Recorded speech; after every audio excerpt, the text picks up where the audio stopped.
Well, as you know, I'm going to be leaving soon, and some people have been asking me about what I'm looking forward to when I go back to Scotland. So I'm going to miss a lot about Switzerland, but there are some things I'm definitely looking forward to when I go back. I'm looking forward to some of my favourite food and drink. If you know me, you probably know that I enjoy a little dram of our national drink, a little single malt, and I also enjoy a can of our other national drink.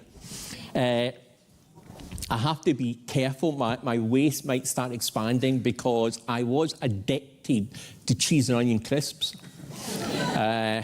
So I have to be careful there. That is not a Cornish pasty, in case the people from the UK. That is a forfa bridie. And it is my favourite kind of baker snack. And then there's our national dishes. There is haggis, neeps and tatties. And if you don't know what neeps and tatties are, see me later. And if you want to know what haggis is, you're better not knowing. And our modern, most popular dish, which is chicken tikka masala. We're a very cosmopolitan nation these days. There is one thing that I'm really not looking forward to when I go back to Scotland. It's not the weather, it's this. Now, it looks big, but actually, this is a Scottish midgie. And it's tiny, much smaller than a mosquito, absolutely tiny. And round about this time of year, if you go, especially on the west coast and in the Highland, they swarm in their millions. And if you don't think small things can make a big impact, you have never met the Scottish midgie. It's reckoned it makes a big impact on you personally. Now, thankfully, they don't spread disease, but let me tell you, their bites, it just makes you want to scratch your skin off. And it's reckoned that they actually cost the Scottish economy millions of pounds because people go to the Highlands, get bitten like that, and then leave. And so the lesson of the midgie is that small can make a significant impact. And that's really what we're going to be thinking about tonight. We're talking about small things that can make a big impact. And we've been thinking about the kingdom of God over these last couple of weeks. And now, I'm not a mind reader, but I've got a fair idea of what some of you are thinking. So I'm going to ask you some questions. Because I think, from what I've heard, this is the way some people think. Have you ever felt that what you do for the kingdom of God is too small or too insignificant to make a difference? And I think all of us who are Christians, we yearn for something, don't we? We yearn to see change in people's lives and in our world, and we know that change can come through the kingdom of God. But at the same time, we think, what I'm doing would make a difference. What I'm doing is like a drop in the ocean. And not only do some of us feel that we're insignificant when it comes to the kingdom of God, we think where we serve and what we do is insignificant. Lost count of the number of people have said to me down the years, I'm only a lay person. I'm only a stay-at-home mum. I'm only an office worker. I'm only retired. And what they're saying when they say those kind of things is, I don't think I'm going to make a big impact for the kingdom. Where I spend most of my time, there's no opportunity for me to make a big impact for the kingdom of God. And if you think that you might be insignificant to the kingdom of God, or where you spend most of your time is insignificant to the kingdom of God, then you need to listen up. Because Jesus has some specific things that he needs to talk to you about tonight.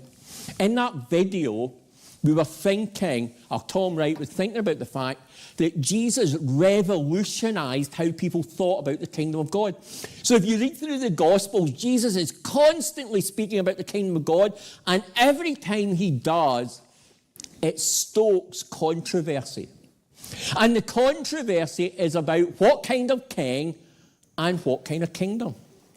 Because you see, most of Jesus' Jewish contemporaries thought that the Messiah would arrive in some grand way. He'd be a victorious king who would lead the armies of Israel to defeat all God's enemies, especially the Romans, and then they would rule over them. And the idea of the Messiah, if you know the Old Testament, the Messiah they thought would be a kind of cross between King David, a mighty warrior, and the splendor and the richness and the wisdom of King Solomon. And Jesus didn't look anything like that at all. By who he was and what he did and what he said, he challenged the expectations people had about the kingdom of God. He just didn't fit the mold of being an all-conquering, glorious warrior king. And his ragtag bunch of followers, who were a mixture of fishermen, Roman collaborators, and worst of all, women, didn't look like the kind of army that was going to defeat the Romans. Jesus was a great communicator. And so what he did, he took two things that he knew everyone understood to explain what kind of king he was and what the kingdom of God is like. And that's what we read earlier on. And then Jesus said, what is the kingdom of God like? What shall I compare it to? It's like a mustard seed which a man planted, and in his garden it grew and became a tree, and the birds perched in its branches. So what's Jesus saying there? He's talking about a mustard seed, probably one of the smallest seeds there is like the kingdom of God. And he's saying that the kingdom of God doesn't start with a big fanfare. The kingdom of God doesn't arrive with a big spectacle. Jesus said the kingdom of God is like a mustard seed that looks so small and grows undetected in unexpected places into something significant. And he was talking about himself as well, how he fitted with this pattern. He was born in a humble manger, not a great palace. He was brought up in an unremarkable town in a despised region, not in Jerusalem, the centre of power. He didn't mix with the rich and powerful of Jewish society. He mixed with the ordinary and the overlooked people of Judea. His followers weren't the movers and shakers. They were the nobodies and the left out and the despised of Jewish society. And if you'd asked the chief priests about Jesus, they would have said nothing significant is going to happen through that insignificant man from an insignificant place who meets with insignificant people. He's nothing like the Messiah, and it's nothing like the kingdom of God. But think about us here today. We're here because they were wrong. Because something significant did happen through Jesus. In a very real sense, we are the birds in the branches, the result of what he did. And then Jesus goes on and he talks about the yeast, the kingdom of God being like yeast. And here he's talking about how the kingdom of God changes things. It brings about transformation in people's lives and in the world.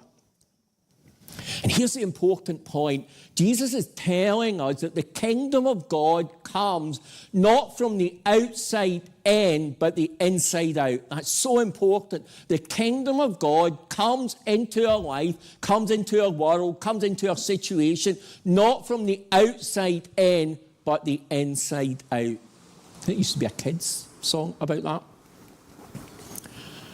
Jesus' contemporaries, you see, thought that the kingdom of God would come from the outside. They thought that the Messiah would conquer all of Israel's enemies and impose on them the kingdom of God, and then they would rule over them. And Jesus says, no, the kingdom of God is like yeast.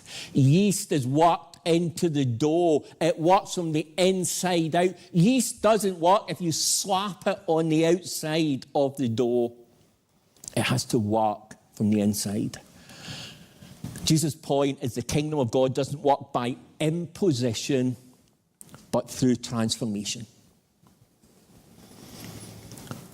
And he's trying to get us to understand that the kingdom of God grows like a mustard seed through seemingly insignificant things and people and actions, but it grows like yeast to have a significant impact.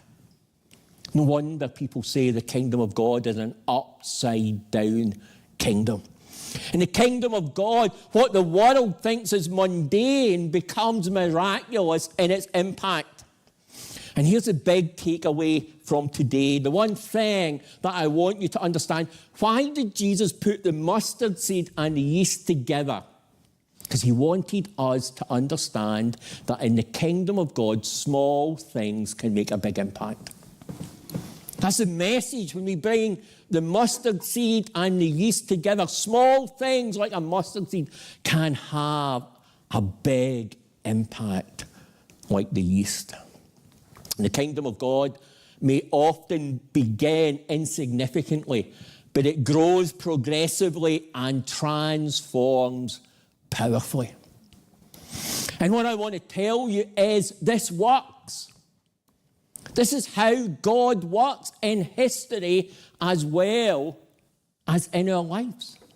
I want to tell you about two books that we've talked about recently. The first one is Tom Holland and a book called Dominion.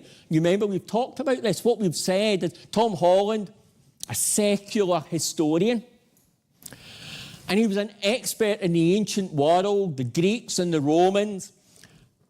And somebody challenged him about his values. So he began to think about the things that he valued, like equality and justice and the dignity of human beings and protecting the vulnerable. And as he did that, he realized that the people back in ancient Greece and ancient Romans didn't share those values at all. In fact, their values at some points were exactly the opposite. And so he began to wonder what had made the difference, and he came to the conclusion there was only one answer. Jesus, the King, and his kingdom. That was what changed the world. And the other book is by another man who's not a Christian. It's a sociologist called Rodney Stark. It's called The Rise of Christianity. And it basically was written to answer that question. All questions concerning the rise of Christianity are one, how was it done? How did a tiny and obscure messianic movement from the edge of the Roman Empire dislodge classical paganism and become the dominant faith of Western civilization? Over the course of a couple of centuries, in essence, Christianity took over the Roman Empire. But think about how it did it. It didn't do it through a series of great battles. It did it through a series of countless acts of care and compassion by tens of thousands of socially anonymous believers who made the kingdom of God tangible to those around them. And that shouldn't surprise us, because this, as we are learning tonight, is the very DNA of the kingdom of God. It changes things from small beginnings, from the inside out. And it's like yeast transforming people and situations, not through coercion, changing them from the inside out.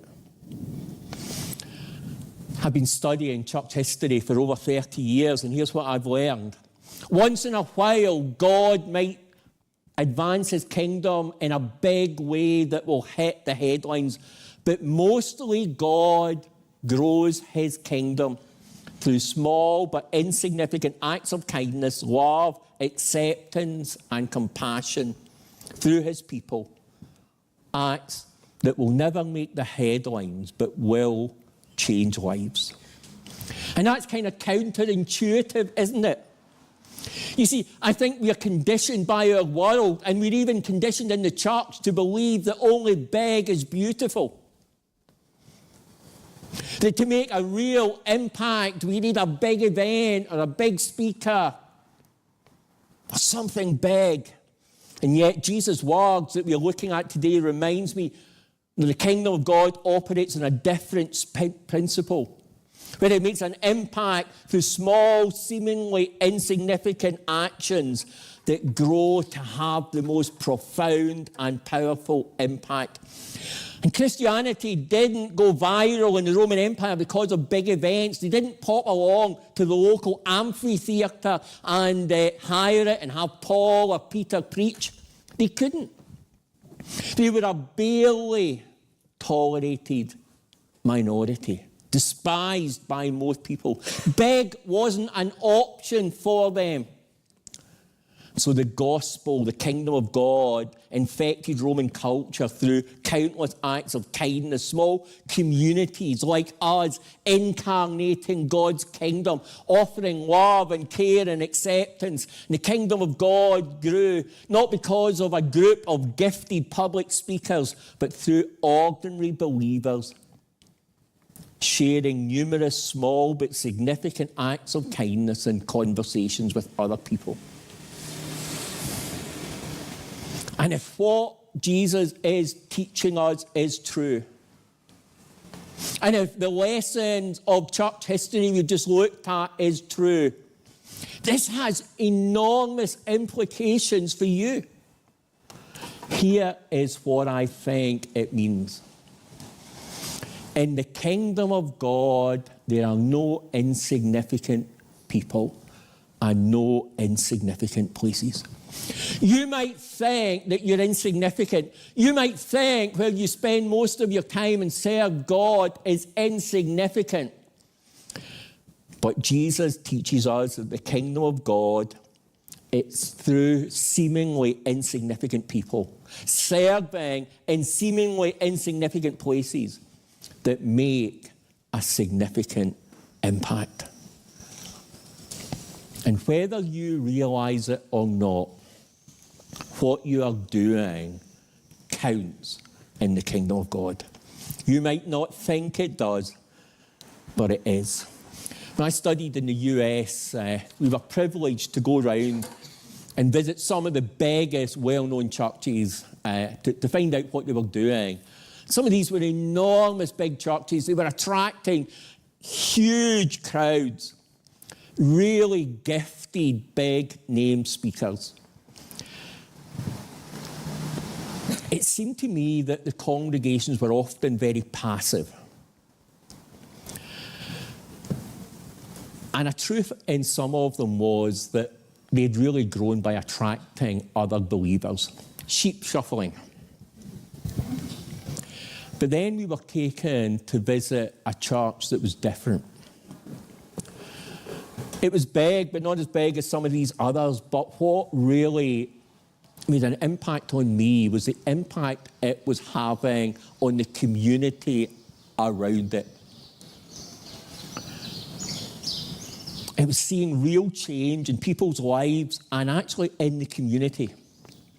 It was called Cincinnati Vineyard, and as soon as I show you what they had written into the stone of the wall of their church, I think you'll begin to understand why they made such an impact. Written on the side of their church is small things done with great love change the world. Small things done with great love change the world. And the pastor was a man called Steve Sjogren, and he wrote a book called Conspiracy of Kindness.